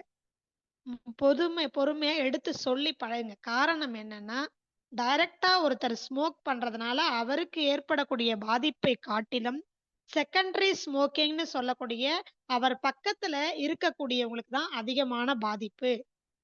இந்த சரவுண்டிங் சமுதாயத்துக்கே அவங்க கேடு பண்றாங்கன்னு அர்த்தம். தயவு செய்து இதுல ஒரு வேள வகுப்பு அட்டெண்ட் பண்றவங்க எப்பவாவது ஒரு டைம் நான் ஸ்மோக் பண்ணுவேன்னு சொன்னா கூட வருத்தப்படாதீங்க. நான் சொல்றேன்னு, நீங்க சமுதாயத்தை கெடுக்குறீங்கன்னு அர்த்தம். அல்லது உங்க நண்பரோ, உங்க கணவரோ, அல்லது உங்க சகோதரனோ, உங்க அப்பாவோ சமுதாயத்துக்கு கேடு விளைவிக்கிறாங்க. அவங்க மட்டும் பாதிக்கப்படுறதில்ல. சரி, தண்ணி அடிக்கிறதுனால, ஆல்கஹால் எடுக்கிறதுனால அவங்க உடல் மட்டும் பாதிக்கும். அவங்க குடும்பம் மட்டும் பாதிக்கும். ஆனால் ஸ்மோக்கிங் ஒரு சிகரெட்னாலும், அந்த சிகரெட் புகையை அவங்க உள்ள எடுத்து வெளியில விடும்பொழுது அவங்களுக்கும் பாதிக்கு. சுத்தி இருக்கக்கூடிய குழந்தைகள், முதியோர்கள், நோய்வாய்ப்பட்டவங்கள், பலவீனமா இருக்கக்கூடிய நார்மலா இருக்கிறவங்களுக்கே அந்த மெட்டல்ஸ் சர்டன் ஸ்டேஜ்லயே தாங்க அது மிதந்துகிட்டு இருக்கும். அது போய் வானத்துக்கு போகாது, பூமிக்கெல்லாம் போகாது. இதுதான் ரிசர்ச் சொல்லுது. அதனாலதான் செகண்டரி ஸ்மோக்கிங்க அவாய்ட் பண்ணணும். தயவு செய்து நான் ஒவ்வொரு மேடையிலயும் குறைந்தது வருஷத்துக்கு ஒரு 15 மேடையிலயாவது இத பத்தி நான் பேசிக்கிட்டே இருக்கிறேன். இதுக்காகவே தனியா நான் மீட்டிங் போடுறேன். தயவு செய்து ஸ்மோக்கிங்க வந்து எவ்வளவு முடியுமோ, எவ்வளவு சீக்கிரம் முடியுமோ ஸ்டாப் பண்ணுங்க. தைரியமா போய் சொல்லுங்க. நீங்க பாக்குற இடத்துல யாராவது ரோட்ல நின்னு ஸ்மோக் பண்ணா, உன்னால நீ கெட்டு போனா பரவால்ல. நீ சிகரெட் பிடிக்கிறதுனால நீ போய்க்கோ. என்ன ஏன் கொல்ற? குழந்தைங்கள ஏன் கொல்ற? யாரு நாங்க உனக்கு துரோகம் பண்ணோம்னு கேளுங்க. கேட்க கேட்க தான் அவங்க வந்து அத நிறுத்துவாங்க. புரியுதுங்களா? சோ, நமக்கு வந்து நமக்கு கெடுதல் மட்டும் இல்ல, நம்ம சுத்தி இருக்க எல்லாருக்குமே கெடுதல். இத புரிஞ்சுக்கிட்டா அவங்க ஸ்மோக் பண்ண மாட்டாங்க. இதுக்கப்புறமா அவங்க பண்றாங்கன்னா, இவங்க பிரயோஜனமே இல்லன்னு அர்த்தம். அப்படிப்பட்டவங்கள நேருக்கு நேரா சொல்லுங்க. இல்லன்னா ஃப்ரெண்ட்ஷிப்ப கட் பண்ணுங்க. நிறுத்தணும்னு சொல்லுங்க. கடுமையா பேசுங்க. தவறே கிடையாது. குடிச்சு அழிஞ்சு போனா தப்பு கிடையாதுங்க. பட் ஸ்மோக் பண்ணி நம்மள அழிக்கக் கூடாது. நம்ம சமுதாயத்தை கெடுக்குறாங்க. சமுதாயத்தினுடைய கிருமிகளே அவங்க தான். மொத்தமா கெடுக்குறாங்க. அதனால சொல்லி புரிய வைங்க. ஒண்ணு அன்பா சொல்லுங்க. பாசமா சொல்லுங்க. புரிய விதத்துல சொல்லுங்க. எப்படி சொன்னா புரியுமோ அப்படி சொல்லுங்க. இல்லன்னா கடுமையாக நமக்கு வந்து ரைட்ஸ் இருக்கு. நாம செத்து போறதுக்கு, நாம கஷ்டப்படுறதுக்கு, நம்ம குழந்தைங்க எந்த தப்பும் பண்ணாத குழந்தைங்க பாதிக்கப்படுறதுக்கு காரணம் தெரிஞ்சே தப்பு பண்ற இந்த மாரியான ஆட்கள் மட்டும் தான். அதனால ஸ்மோக்கிங் எந்த இடத்துலயும் அலோ பண்ணாதீங்க. எவ்வளவுதான் சட்டம் போட்டாலும் அதனால எந்த பிரயோஜனமும் இல்ல. நாம தான் நம்மளுடைய ஆரோக்கியத்தை கையில் எடுக்கணும். ஏன்னா, இன்னைக்கு நெறைய பேருக்கு குழந்தைங்களுக்கு காரணமே இல்லாம சளி பிடிக்குது. நுரையீரல் பிரச்சனை வர்றதுக்கு காரணம். ஏன்னா நுரையீரல்ல எதிர்ப்பு சக்தி இல்ல. நல்ல சுத்தமான காத்து இல்ல. சரவுண்டிங்ல எங்க பார்த்தாலும் ஒண்ணு வண்டியினுடைய புகை அல்லது இவங்க ஊதி தள்ளுற புகை. இந்த மெட்டல்ஸ் அந்த சிகரெட்ல கூடிய மெட்டல்ஸ் அப்படியே இருக்கிறதுனால, இவங்க உள்ள எடுக்கும்பொழுது, விளையாடும்போது, சுவாசிக்கும் பொழுது ஆட்டோமேட்டிக்கா உள்ள போயிடுது. அவங்களுடைய நுரையீரல் பாதிக்குது. அடிக்கடி சளி பிடிக்கிறாங்க. ஒரு ஹாஸ்பிட்டலுக்கு போனா நேத்துக்கு முந்தா நேத்துக்கு ஒரு ஹாஸ்பிட்டலுக்கு போயிருந்தா, எல்லா குழந்தைங்களுக்கும் சளி. கேட்டா பச்சையா வருது, கருப்பா வருது, சிகப்பா வருது. கஷ்டமா இருக்கு. என்ன பாவம் பண்ணுச்சுங்க அந்த குழந்தைங்க? போனா அவ்வளவு சளியில அவஸ்தைப்படுறாங்க. ஒரு டெலிவரி அட்டெண்ட் பண்றதுக்காக போயிருந்தேன். அத்தன குழந்தைங்களுக்கும் சளி, நெஞ்சு சளி எல்லாம் எல்லாமே பார்த்தீங்கன்னா, அ போட்டு நெபுலைசர் வச்சு குழந்தைங்கள படுக்க வச்சிருக்காங்க. காரணம் என்ன அப்படின்னு சொன்னா, அவங்க சொல்றது நுரையீரல் வீக்னஸ். பொறக்கிற குழந்தைக்கு நான் சொன்னேன் இல்லைங்களா, லாஸ்ட்டா ஒரு பதிவு போட்டிருந்தேன் பாருங்க. அந்த குழந்தைக்கு நுரையீரல்ல கேன்சர். என்ன பாவம் பண்ணுச்சுங்க? பொறந்து 12 மணி நேரத்துல. சோ அது பொறக்கும்போதே இருந்தது. நான் அப்புறமா அத ஆராய்ச்சி பண்றேன். அவங்க வீட்ல தாத்தா ஸ்மோக் பண்றாரு. கேட்டா நான் பீடி தான் பிடிக்கிறேன். அவங்க அப்பா ஸ்மோக் பண்றாரு. அவங்க மாமா சிகரெட் பிடிக்கிறாரு. அவங்க இருக்கக்கூடிய ஏரியால எல்லாரும் சிகரெட் அந்த குழந்தை பாதிக்கப்பட்டுருச்சு. இல்லைங்களா? சோ என்னன்னா, அந்த அம்மா அந்த காத்த சுவாசிச்சு, சுவாசிச்சு அந்த குழந்தையினுடைய நுரையீரல்ல புற்றுநோய் வந்துருச்சு. யார் காரணம்? நாம எல்லாம் விட்டதனுடைய காரணம் தான். தயவு செய்து இனிமே முழிச்சுக்கோங்க. நாம விட்டோம்னா அடுத்து பொறக்கிற குழந்தைக்கும் இதே நிலைமை தான். நமக்கு வர்றதுக்கு ரொம்ப நேரம் ஆயிடாது. சோ தயவு செய்து நிக்கோட்டின் அப்படிங்கிறத ரத்த குழாய்கள்ல இதுவரைக்கும் அதை வந்து கிளியர் பண்றதுக்கு மருத்துவமே கிடையாது. ஆராய்ச்சியில தான் இருக்கு. மூலிகை மருத்துவர்கள சித்தர்கள் நெறைய குடுத்திருக்கிறாங்க. ஆனா எதுவுமே இன்னைக்கு பயன்பாட்டுக்கு செய்ய முடியாத அளவுக்கு திணறிக்கிட்டு இருக்கிறோம். அதனால தயவு செய்து இத அவாய்ட் பண்ணா மட்டும் தான் முடியும். சரிங்களா? சோ ரத்த குழாய் அடைப்புக்கு இது முக்கியமான காரணம். இது சரி செய்யவே முடியாது. தவிர்க்கணும். அண்ட் இந்த ஸ்மோக்கிங்னால நெறைய பிரச்சனைகள். இது இன்னைக்கு சாதாரணமா சொல்லி முடிக்க முடியாது. நான் சாதாரணமா அந்த ஸ்மோக்கிங் பத்தி, நோ ஸ்மோக்கிங் பத்தி, அவாய்ட் ஸ்மோக்கிங் ஸ்ட்ரிக்ட்டா ப்ரோஹிபிட் பண்ணணுங்கிறத பத்தி 3 மணி நேரம், 4 மணி நேரம்லாம் பேசியிருக்கேன் பல இடங்கள்ல. ஆன்டி கரப்ஷன் யூனிட்ஸ்லாம் போய் பேசியிருக்கோம்னா, 4 மணி நேரத்துக்கு மேல ஆகும். ஏன்னா, அது சயின்ஸ் படிலாம் சொல்லி என்னென்ன நோயெல்லாம் வருது. 4448 வியாதிகள்ல கிட்டத்தட்ட 3750 வியாதிகள் இந்த மாதிரி செகண்டரி ஸ்மோக்கிங்னால வருது. ரத்த குழாய் அடைப்பு, மூளையில ரத்த குழாய் வெடிப்பு, நெறைய பேசிட்டே போலாம் அத பத்தி. அதனால தயவு செஞ்சு பிளட் வெசல்ன்னு சொல்லக்கூடிய ரத்த குழாய்கள் பாதிப்புக்கு இது முக்கியமான காரணம். நான் சிகரெட் பிடிக்கிறதில்ல. இல்ல. உங்க வீட்ல இருக்கவங்க சிகரெட் பிடிச்சாலும் உங்களை பாதிக்கும். ஸ்ட்ரிக்ட்டா சொல்லுங்க. 4 நாளைக்கு பேசாதீங்க. நீ வந்து என் மேல அக்கறை இல்ல. நீ பேசாதன்னு சொல்லுங்க. தவறே கிடையாது. சொல்லியும் கேட்கலன்னா அவாய்ட் பண்றத தவிர வேற வழியே கிடையாது. சரிங்களா? அதனால முடிஞ்ச வரைக்கும் ஸ்மோக்கிங் எந்த இடத்துலயும் அனுமதிக்காதீர்கள். புரியுதுங்களா? சரி. இப்போ ரத்த குழாய்கள் அடைப்புக்கு நான் மருந்து சொல்லியிருக்கிறேன். என்ன மருந்து? ரத்த சுத்தி பானம் அல்லது நம்மளுடைய உணவு மருத்துவம். சின்ன வெங்காயம், பூண்டு, இஞ்சி, எலுமிச்சை, தேன் இது எல்லாத்தையும் எவ்வளவு முடியுமோ எந்த விதத்திலேயாவது உணவில் தொடர்ந்து எடுத்துக்கொண்டால் ரத்தமே சுத்தியாகும். நான் சொல்றது கொலஸ்ட்ராலுக்கு மட்டும் இல்ல, சுகருக்கு மட்டும் இல்ல, அதுக்கப்புறம் சாக்கரைனுக்கு மட்டும் கிடையாது. சாக்கரைன் சுகர் பேஷண்ட்ஸ் நெறைய பேர் சேர்த்துக்கிறீங்க. சுகர்லெஸ், சுகர் ஃப்ரீன்னு சொல்லி சேர்க்கிறீங்க. அதுவும் கெடுதல் தான். அதுவும் ரத்த குழாய். நெறைய பேஷண்ட்டுக்கு கால்ல மதமரத்து போகுது, கால் எரியுது, பாதத்துல எரியுது. எங்களுக்கு ரத்தமே சரியா போகல, கால் கொடையுது. சொல்றீங்கல்ல? நெருப்பு வச்ச மாரி எரியுது. நீங்க சாப்பிடக்கூடிய sugar free tablets, sugar free biscuits, sugar free இது எல்லாமே என்ன அப்படின்னு சொன்னா, அந்த இனிப்பு சுவைய மட்டும் தான் ரிமூவ் பண்ணுவாங்க. சாக்கரைன்னு ஒண்ணு சுவை இல்லாதது. அல்லது அதுல 2 இருக்கு. ஒண்ணு சுகர் ஃப்ரீயும் இருக்கு. அதுவும் சாக்கரைன் தான். இதெல்லாம் கெமிக்கல். சோ ரொம்ப இனிப்பு சுவைய குடுக்கக்கூடியதும் அதுதான். கெடுதல் பண்ணக்கூடியது. ரத்த குழாய அரிச்சிரும். ரத்த குழாய அரிச்சிரும். ரத்த குழாய் அரிச்சதுன்னா என்ன ஆகும் உங்களுக்கு? ரத்தம் போறது ஃபுல்லா போயிடும். தடை ஏற்பட்டுரும். கருத்து போயிடும் காலு. எத்தன சுகர் பேஷண்ட் கால் கருத்து போயிருக்கு? இதனால தான் கால்ல அடிபடுதுன்னா புண்ணு ஆறாது. ஏன்? ரத்தம் போகல. ரத்தம் போச்சுன்னா ஆக்ஸிஜன் போகும். உணவின் மூலமாக மருந்து போகும். அப்ப அந்த புண்ணு ஆறும். இது எதுவுமே போகறதில்ல. அப்ப கால் கருத்து போய் ரத்தம் போகாம, புண்ணு ஆறாம கட்டை விரல எடுக்கணும், கால எடுக்கணும், முழங்கால் எடுக்கணும், இடுப்பு வரைக்கும் எடுக்கணும். உண்டா இல்லைங்களா? சோ இதெல்லாம் கொஞ்சம் தவிர்த்துருங்க. சரிங்களா? அதனால முடிஞ்ச வரைக்கும் உணவின் மூலமாக சரி செய்து கொள்ளுங்கள். த பெஸ்ட் சொல்யூஷன் அப்படின்னு சொன்னா, கடைசியா நான் சொல்லிக்கிறேன் யோகா மட்டும்தான். புரியுதுங்களா? அட்லீஸ்ட் வாக்கிங்காவது போங்க. ஆடணும். அல்லது நல்ல ஒரு எக்சர்சைஸ் நல்லா வேர்க்கணும். ஒவ்வொரு ஜாயிண்ட்ஸ்க்கும் நல்ல ஃப்ளெக்சிபிலிட்டி கிடைக்கணும். அப்படியே வளையணும், நெளியணும். அந்த அளவுக்கு அப்போதான் உங்க உடம்புல கழிவுகள் இல்லைன்னு அர்த்தம். ஆரம்பத்துல கொஞ்சம் சிரமமா இருக்கும். போக போக செய்யுங்க. நான் ஏற்கனவே சொல்லிட்டேன். உடல் உழைப்பு இருந்தால் உயிர் உடம்புல தங்கும். இல்லன்னா உயிர் உடம்ப விட்டு போயிரும். சோ உடல் உழைப்புன்னா என்ன? இன்னைக்கு யாரையும் நான் களை வெட்டவோ, நாத்து நடவோ, அல்லது குழி பறிக்கவோ, தண்ணி பாய்ச்சவோ சொல்லல. நீங்க முடிஞ்ச வரைக்கும் நமக்கு காலையில 5:30 மணிக்கெல்லாம் ஆன் பண்ண நல்லசிவம் ஐயா வந்துடுறாரு. யோகா சொல்லித் தராரு. அவரு 3/4 மணி நேரம், 1 மணி நேரம் செய்யுங்களேன். என்ன ஆயிடப் போகுது? எனக்கு வேலை இல்ல, எனக்கு டைம் இல்ல. ஏன் டைம் இல்ல? யோகா 1 மணி நேரம் செஞ்சு பாருங்க. நீங்க 3 மணி நேரம் செய்யற வேலைய 1 மணி நேரத்துல முடிச்சிடலாம். 4 மணி நேரம் படிக்கிறத 1 மணி நேரத்துல படிச்சு முடிச்சிடலாம். எல்லா வேலைகளுடைய நேரமும் குறைஞ்சு யோகா செய்யறதுனால உங்களுக்கு ஃபர்ஸ்ட் பெனிஃபிட் அதான் கிடைக்கும். உடம்பு காத்துல பறக்கும். எந்த நோயுமே வராது. சோ ரத்த குழாய் அடைப்பு மட்டும் இல்ல. எல்லாமே அதுதான். சோ இந்த நேரத்துல நான் இன்னொரு விஷயம் சொல்லிக்க விரும்புறேன். நல்லசிவம் ஐயாவும் வகுப்புல இருக்கிறாருன்னு நினைக்கிறேன். தயவு செய்து யோகா ஆசிரியர்களை உருவாக்குங்கள். நமக்கு தமிழகம் முழுவதும் முதல்ல எல்லா இடங்களுக்கும் ஊருக்கு ஒரு யோகா சென்டரை நாம துவங்க ஒரு முடிவு எடுத்திருக்கிறோம். ஊருக்கு ஒரு யோகா சென்டர். யோகா ஸ்ப்ரெட் யோகா அப்படிங்கிறது தான் நம்மளுடைய என்னுடைய குருநாதர் எடுத்த ஒரு விஷயம். இதுல நாங்க எல்லாருமே அவருக்கு அப்புறமா நாங்க எடுத்துட்டு இருக்கிறோம். ஸோ இப்ப சென்னையில நிறைய இடங்கள்ல பரவிட்டு இருக்கு. ஊருக்கு ஒரு யோகா, தெருவுக்கு ஒரு யோகா சென்டர்.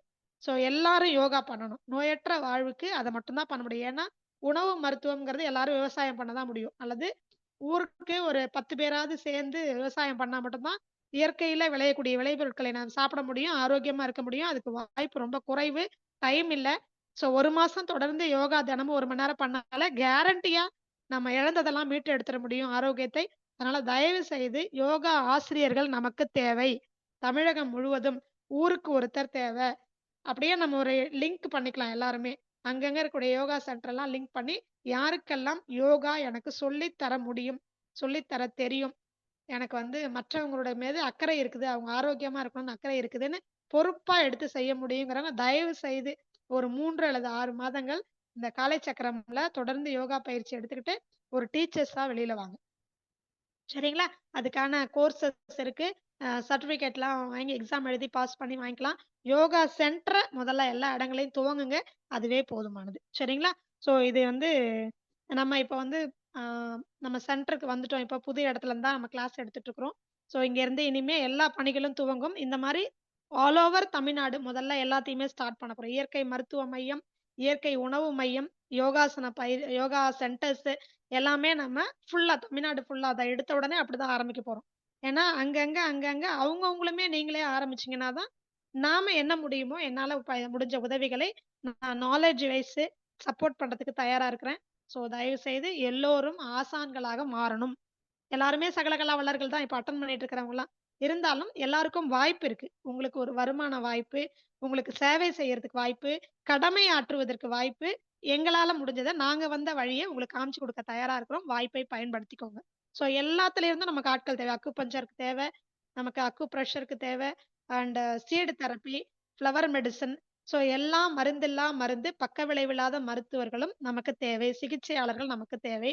நம்ம எல்லா இடங்கள்லயும் நம்ம விரைவாக நம்ம துவங்க இருக்கிறோம். ஏன்னு சொன்னா, அப்பதான் நம்ம வந்து நோயற்ற சமுதாயத்தை உருவாக்க முடியும். ஆரோக்கியமான சமுதாயத்தை உருவாக்க முடியும். இதுல முதலாவதாக ஊர் முழுக்க ஒவ்வொரு ஊருக்கும் ஒரு யோகா பயிற்சி மையம் தயாராயிக்கோங்க. ஆ நலசிவம் ஐயா இத பார்த்துட்டு ட்ரெய்னிங் குடுக்க ஆரம்பிச்சுருங்க. நம்ம சர்டிபிகேட்ஸ்லாம் எப்படி குடுக்கறதுங்கிறத பத்திலாம் நம்ம பேசுவோம். ட்ரெய்னிங் எடுத்துக்கோங்க. விரைவில ஐயா கிட்ட குணபாலன் ஐயா கிட்ட கேட்டுக்கிறேன். நம்ம நேரடி நிகழ்வு ஒண்ணு ஏற்படுத்தி மக்களுக்கு பிராக்டிகலா பல விஷயங்கள சொல்லிக் குடுக்கணும். ஏன்னா நெறைய பேர் என்கிட்ட கேட்டுட்டு இருக்கிறாங்க. எல்லாமே சொல்லிக் குடுக்குறீங்க. பிராக்டிகலா அங்க நேரா வந்து எப்படி நாங்க கத்துக்கிறது? இதெல்லாம் நாங்க பார்க்கணும், நாங்க கத்துக்கணும் அப்படிங்கிறாங்க. ஸோ நேரா அவங்க அனுபவிக்கிறதுக்கு நம்ம ஒரு வாய்ப்பை ஏற்படுத்தி குடுப்போம். இதோட நம்மளுடைய வகுப்ப நாம இன்னைக்கு முடிச்சுக்கலாம்.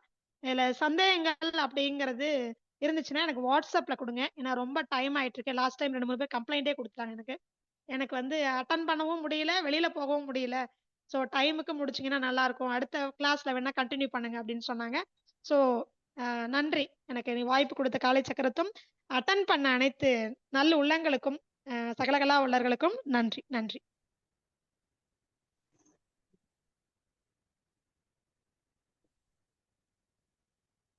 நன்றிங்கம்மா. சிறப்பு, சந்தோஷம். இன்றைய நிலைகள் அற்புதமா இன்னைக்கு நமக்கு வகுப்படுத்திருக்காங்க. ரத்த நாள இந்த பிரச்சனைகளுக்கு வந்து எந்த அளவுக்கு தீர்வுகள் அப்படிங்கிறத பத்தி ஒவ்வொரு விஷயங்கள் சொல்லி நமக்கு இன்னைக்கு எல்லாருக்குமே ஒரு அருமையான வகுப்பு. இன்னைக்கு வந்து காலகட்டத்துக்கு வந்து பெரிய ஒரு விழிப்புணர்வுன்னு தான் சொல்லலாம். இத வந்து எப்படின்னாக்கா யாருக்குமே என்ன செய்யணுமே தெரியாது அப்படிங்கிற ஒரு காலகட்டத்துல வந்து நமக்கு வந்து எப்படி செய்தா நம்ம வந்து ஈஸியா அம்மாட்ட வந்து ஒரே ஒரு விஷயம் என்னன்னாக்கா, எதுக்கும் முடியாதுங்கிற விஷயங்கள் அவங்க வாயிலேருந்து வராது. எதையும் சிறப்பா நம்ம வந்து ஈஸியா நம்ம குணப்படுத்தலாம் அப்படிங்கிற ஒரு விஷயத்த தான் அவங்கள்ட்ட ட்ரீட்மெண்ட் போனவங்களுக்கும் தெரியும். அவங்கள்ட்ட சந்தேகங்கள் கேட்டவங்களுக்கும் தெரியும். எல்லாருக்குமே ஒரே பதிலு தான் இருக்கும். இத ஈஸியா சரிப்படுத்திடலாமே அப்படிங்கிறது தான். அது மாரியான விஷயங்கள் தான் இன்னைக்கு. நீங்க எப்படி ஒரு விஷயத்த வந்து இன்றைய காலகட்டத்தில வந்து நீங்க ஒரு கடினமான விஷயமா நினைச்சிட்டு இருக்கீங்களோ, அத ஈஸியா சரி பண்ண முடியும் அப்படிங்கிற ஒரு நிகழ்ச்சிக்கு பல்வேறு உதாரணங்கள் நமக்கு சொல்லியிருக்காங்க. அதான் நம்ம சொல்லியிருப்போமே, ஒரே ஒரு விஷயம் தான். ரத்த நாளத்துக்கு உண்டான விஷயத்த பத்தி பேசக்குள்ள இன்னைக்கு உதாரணங்கள் வந்து பார்த்தீங்கன்னா, எல்லா உறுப்புகளுக்கு உண்டான, அதாவது இதயத்திலிருந்து காலுக்கு உண்டான அனைத்து உறுப்புகளுக்கு உண்டான அ விஷயத்த வந்து இன்னைக்கு வந்து சிறப்பா நமக்கு குடுத்துருக்காங்கன்னு தான் சொல்லலாம். வாழ்த்துக்கள். எல்லாருக்குமே ஒரு புரிதல் இருந்திருக்கும். கண்டிப்பாக இது வந்து பெரிய விஷயம் என்னன்னா, நீங்க பயன்படுத்தணும் அப்படிங்கிறது தான். ஒவ்வொருத்தரும் பயன்படுத்த வேண்டும். மற்றவர்களுக்கு தெரியப்படுத்த வேண்டும். அப்படிங்கிற ஒரு விஷயம் தான் நமக்கு தேவை. அத உணரக்கூடிய நிலையில் தான் நீங்க எல்லாருமே இருக்கிறீங்க. கண்டிப்பாக இதை உணர்ந்து நீங்கள் எல்லாரும் இத வந்து ஃபாலோ செய்ய வேண்டும் என்று அனைவரையும் இந்த நேரத்தில நாம் அன்புடன் கேட்டுக்கொள்கிறோம். அடுத்தது வந்து பார்த்தீங்கன்னா, அந்த அ இத பத்தி சொன்னாங்க. புகை பிடித்தல பத்தி சொன்னாங்க. உண்மையிலுமே வந்து பார்த்தீங்கன்னா, இன்றைய காலகட்டத்தில வந்து குழந்தைகள் வந்து அதிகமா பாதிக்கிறத வந்து நம்ம நெறைய பார்த்துட்டு இருக்கோம். அதுக்கு ஒரு உதாரணங்கள் நெறைய இருக்குது. அந்த குழந்தைகள் பாதிப்புல இருந்து எந்த அளவுக்கு இருக்குது அப்டின்னா, ஏன்னா வந்து அவர்கள அறியாம செய்ற விஷயங்கள் அதெல்லாம். ஏன்னா ஒருத்தவங்க புகைப்பிடிக்கிறாங்கன்னா, இவங்களுக்கு அந்த அறிதலே இருக்காது. அவங்க நிப்பாங்க, போவாங்க, அவங்களோட பேசுவாங்க. அப்படிங்கக்குள்ள அவங்களுடைய பாதிப்புகள் வந்து குழந்தைகளுக்கு தான் அது அதிகமா இருக்குது அப்படிங்கிறத வந்து இன்னைக்கு சிறப்பா எடுத்து கூறுனாங்கன்னு வச்சுக்கங்களேன். இதெல்லாம் வந்து அ அவங்களுக்கு புரிதல் இருக்காது. குழந்தைகளுக்கு புரிதல் இருக்காது. அதனால எந்த அளவுக்கு நாம் வந்து இத வந்து முன்னெடுத்து செல்ல முடியுமோ, அந்த காலை சக்கரம் என்பது வந்து உங்களுக்கு கிடைத்த ஒரு பெரிய ஒரு பொக்கிஷம் இன்னைக்கு. நன்றி.